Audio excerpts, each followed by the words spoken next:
ശബരിമല സ്വർണ്ണക്കൊള്ള കേസിൽ തിരുവിതാംകൂർ ദേവസ്വം ബോർഡ് മുൻ അഡ്മിനിസ്ട്രേറ്റീവ് ഓഫീസർ എസ് ശ്രീകുമാറിന്റെ മുൻകൂർ ജാമ്യാപേക്ഷയിൽ ഹൈക്കോടതി ഇന്ന് വിധി പറയും. കേസിലെ 6ാം പ്രതിയാണ് ശ്രീകുമാർ. ജസ്റ്റിസ് എ ബദറുദ്ദീന്റെ ബെഞ്ചാണ് ഹർജി പരിഗണിക്കുന്നത്.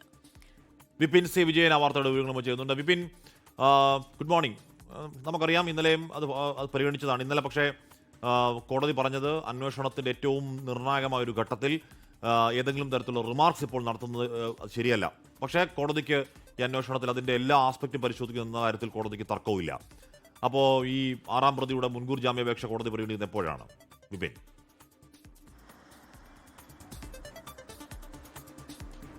Good morning Ashmi, Christina. ഇപ്പോൾ ഈ സ്വർണ്ണക്കൊള്ളയുമായി ബന്ധപ്പെട്ട ഇതിലെ 6ാമത്തെ പ്രതിയാണ് അന്നത്തെ അഡ്മിനിസ്ട്രേറ്റീവ് ഓഫീസറായിട്ടുള്ള എസ് ശ്രീകുമാർ.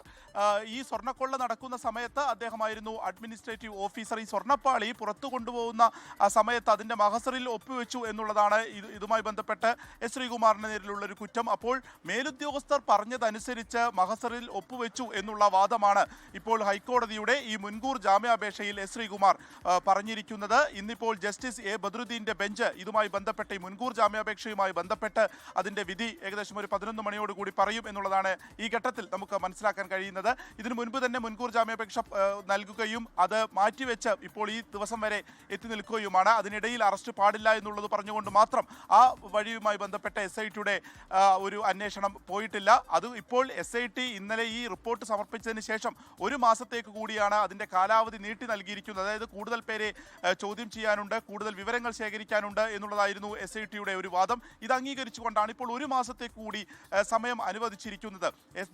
ജയശ്രീ അതുപോലെ തന്നെ എസ് ശ്രീകുമാർ ഇവരുടെ 2 പേരുടെ ജാമ്യാപേക്ഷ ഈ ഒരു അന്വേഷണത്തിന്റെ ഘട്ടം മുതൽ തന്നെ ഹൈക്കോടതിയുടെ മുൻപിലുണ്ട്. അത് മാറ്റിവെച്ചാണ് ഇപ്പോൾ ഇതുവരെ എത്തിയിരിക്കുന്നത്. ഇവരെല്ലാം തന്നെ ചോദ്യം ചെയ്യണം എന്നുള്ള ഒരു വാദം ഇതിനോടകം തന്നെ SIT മുന്നോട്ട് വെച്ചിട്ടുണ്ട്.